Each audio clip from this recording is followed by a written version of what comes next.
That's Nick. And that's Joseph. And today we're here to talk about Thunder Force, the 5th film directed by Ben Falcone, the husband of Melissa McCarthy, who also stars, which is being released on Netflix April 9th, 2021.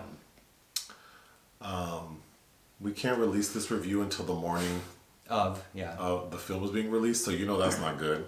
Anyway, the basic story revolves around two friends, Emily and Lydia. Emily is played by Octavia Spencer, and Lydia is played by Melissa McCarthy.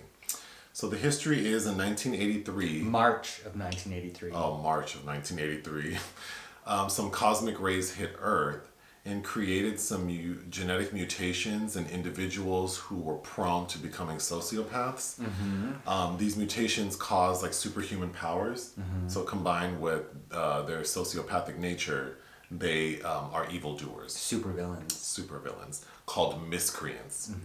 Fast forward to 1988, and we see that Emily's parents, who are geneticists working on like research to stop miscreants, are killed by miscreants.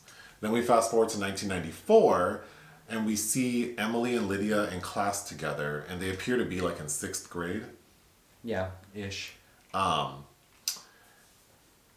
And Emily's being bullied because she's kind of like, she's called a nerd, but she likes to say, I'm not a nerd, I'm smart, there's a difference. And Lydia stands up for her. And there's actually a pretty funny scene where Lydia beats up the boy who kind of like had hit Emily. And then she hits this boy pretty hard and then tells him jump in the dumpster. And then she says, get in the dumpster. That's where the garbage goes. I thought that was a cute scene. But we fast forward 20 years and then we see Melissa McCarthy. And she, as a child, we see that she's kind of like not the most scholastic, rough around the edges, while Emily is obviously very focused on school because her goal is to stop miscreants, to develop technology like her parents did to sort of avenge the death of her parents.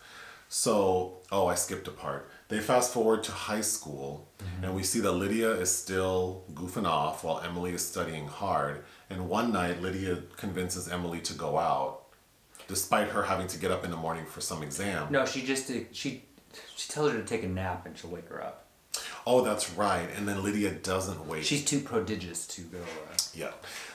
Emily is not awakened and then gets very upset at Lydia. Like, all you do is goof off. I'm trying to focus, and with you around, I can't. So that basically ends their friendship. So fast forward 20 years, Lydia is just out here doing whatever she's doing.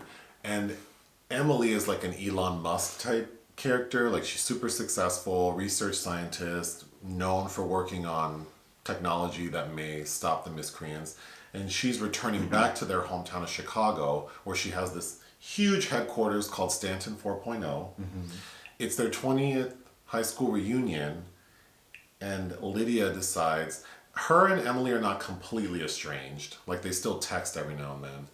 So Emily's like, I'm gonna go see, or Lydia says, I'm gonna go see Emily and see if she wants to come to the reunion. So Lydia shows up at HQ.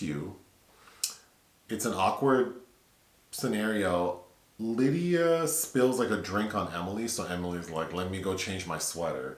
And in the time that it takes Emily to change her sweater, Lydia somehow finds herself in like a lab and like finds herself in like what she thinks is a massage chair, and she gets injected with the serum that Emily's been working on, which will basically make the person who takes it a superhuman as well. They have super strength.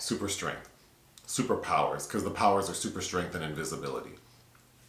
So Lydia gets injected, and then she starts screaming, so people come in, stop it, and we find out a few things. That batch of treatment took like 5 years to make, and there's only one batch. There's only one batch, and Lydia has taken half of it. She's taken the superhuman strength portion. Emily explains, if you don't complete the treatment, you will die. So you need to go ahead and continue, and then you're just going to have superhuman strength. And then Emily says, I'll take the other portion, which will give me invisibility. That begins a montage of like 30 plus days where they have to like train and then receive more treatments. And the joke is, Lydia has to get these super painful injections like in her face and in her breasts, while Emily just has to pop like 2 little pills. So the montage occurs. And give up dairy. And then at the end of the 30-some days, now they're superhuman. And with 0 training in like combat, special ops, anything that would relate to fighting crime, they decide that they're going to name themselves Thunder Force, and they're going to go out in these streets and fight crime. So on their first night, while also on the backdrop, Bobby Cannavale plays a person who's running for mayor of Chicago. And his platform is that he will stop miscreants. But the gag is, he's actually a miscreant, and he's employed other miscreants to do bad stuff in the city so that he can ultimately stop them and then show, like, hey, I did it. Because his goal is to climb the political ladder and become president. Okay. So on Thunder Force's first night out, so Emily and Lydia name themselves Thunder Force, they go try to fight some crime at a convenience store, and that's where they meet this gang of miscreants, one of whom have been robbing stores in the area. Yeah, they've been terrorizing Chicago. One is the Laser, who's played by Pom Klementieff, and the other from Guardians of the Galaxy. That's right. And the other is the Crab, played by Jason Bateman. Jason Bateman's character, the joke with him is that he says he's a half miscreant, so he's half Creant, which they keep saying is like half Korean, which is awkward to me. Which is, I don't know if that's an in-joke because Pom Klementieff is half Korean as well. I thought it was weird. But anyway, I'm not sure why he's saying he's half miscreant, if it's because he only has half the DNA, or because Jason Bateman's character is kind of like a good guy who's just kind of wrapped up in all this nonsense. To wrap this up, Jason Bateman's character and Melissa McCarthy's character fall in love. Thunder Force is able to defeat Bobby Cannavale's character and the other miscreants, except for Jason Bateman. But at the last minute, in the final battle, Thunder Force is down. I didn't mention Emily has a 15-year-old daughter named Tracy. And Tracy shows up at the 11th hour with like full superhuman powers, which is very confusing, which we'll get to. But she's able to assist and defeat everyone. So now the city's safe. And you're also forgetting another dramatic catalyst, which is Allie, an ex-CIA agent played by Oscar winner Melissa Leo. Which is such a waste. It is a waste. But anyway, that's the end. Obviously, like, Thunder Force saves Chicago. The end. Blah, blah, blah.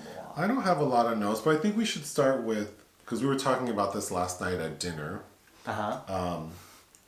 We got to eat out. That was lovely.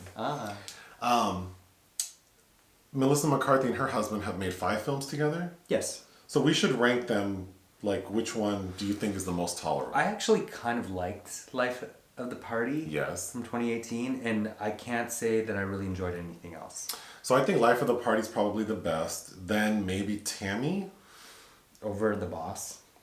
They're both like They're whatever. both very, yeah. And then Superintelligence, which we reviewed and came out around last Thanksgiving, was que terrible. And I think this film is probably the worst of the bunch. No, Superintelligence. You think Superintelligence is worse? I was, and I think also for whatever reason, the bar was set a little bit high because of Octavia Spencer. Maybe for me, Oscar winner Octavia Spencer. I assumed the same. Because she can play weird and goofy. If you see Bad Santa 2 or the only thing worth watching in her 1 10-second scene in Dinner for Schmucks. Or like Ma, where she's or just Ma, yeah, like where such a weirdo, creepy weirdo. And she's playing kind of the straight man here, but no, they don't really give her anything to do. So in that sense, it's very disappointing. But I also kind of wanted the tone to be like Barb and Star go to Vista Del Mar-ish. Okay, yes, because the chemistry between Lydia and Emily is really not present. Even like when when we see them as like 6th graders or whatever, it's like whatever. Then as high school students, it's like I don't even see why these 2 bitches hang out. Then when they meet up again, it's super awkward, and it stays awkward until the very end when they save the day, and then they sort of have like a warmth for each other. But as the audience, it was not satisfying at all to see these 2 very talented actors work together. Yeah, I like both of these ladies very much, on screen and off. But and because they're trying to also, there's a scene where they visit Octavia Spencer's grandma, played by Marcella Lowery, and that's right. who she thought they were always lesbians, which I wish they had played up on that a bit more. Because then of course I thought of films like Fried Green Tomatoes or Captain Marvel, where like the female best friends, clearly there's like sexual tension that's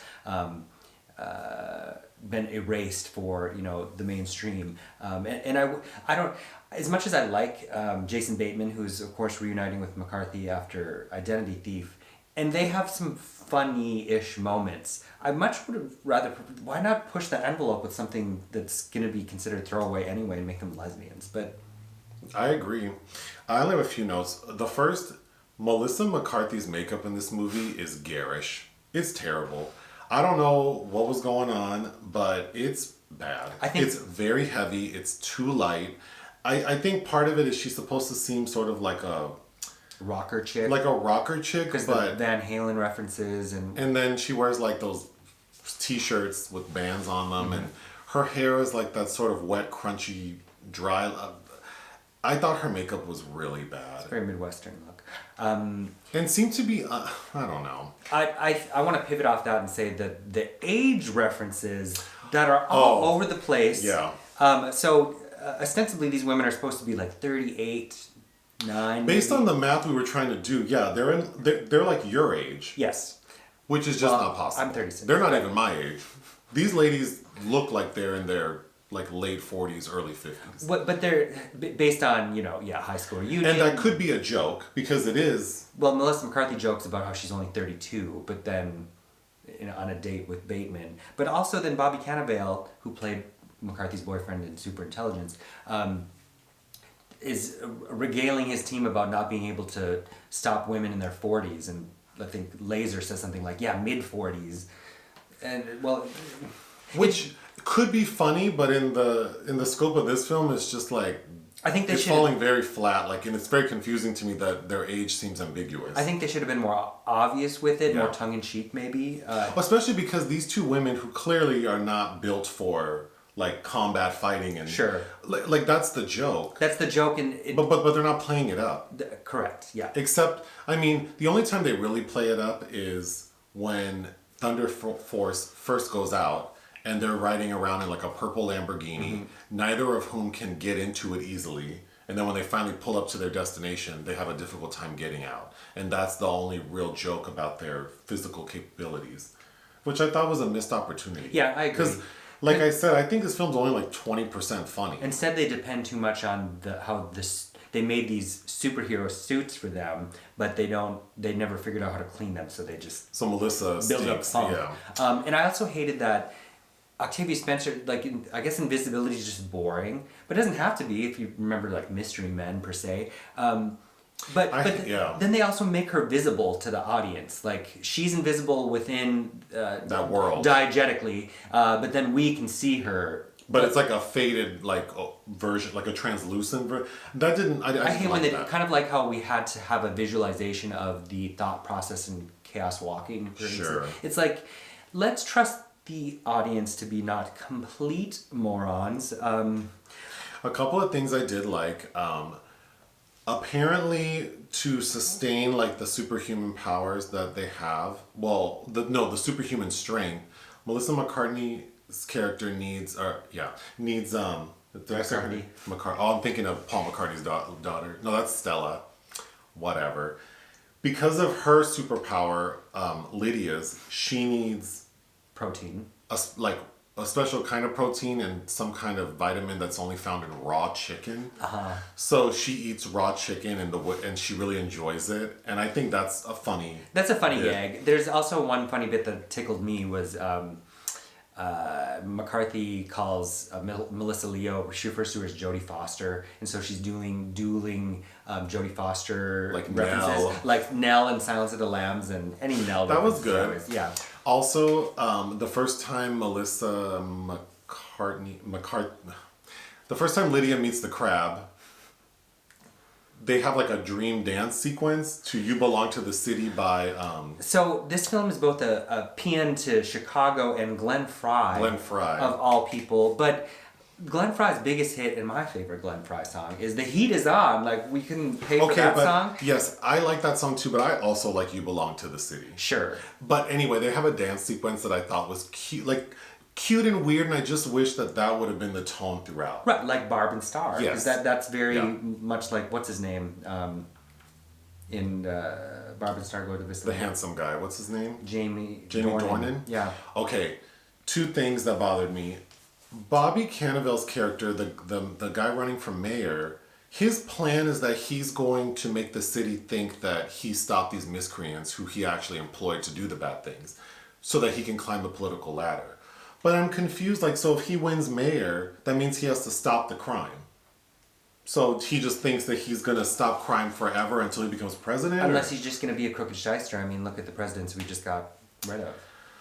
That seemed really, like, flimsy, on top of all the other things. Also, when Tracy, Emily's daughter, saves the day at the last minute because she now has superpowers, I understood that, like, there was only one batch left and that it would take, like, 30 plus days in order for it to hit. So that either means that Tracy was also doing the treatment and the training concurrently but secretly, or there's some other treatment that you can just get instant, because also her character has super, like, speed. Mm-hmm. Yes.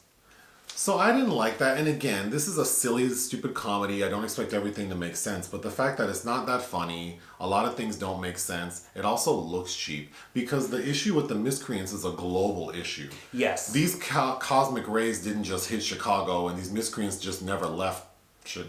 Yeah, it's not like Chicago is Gotham. Right. So I'm thinking, like, okay, so this should be a global issue. But then here's this person who created this huge, like, I mean, she does say she wants to start with her hometown, but it just seems like this issue should be so much bigger. Well, and also for damn near 40 years, there have been these psychopathic supervillains wreaking havoc. Right.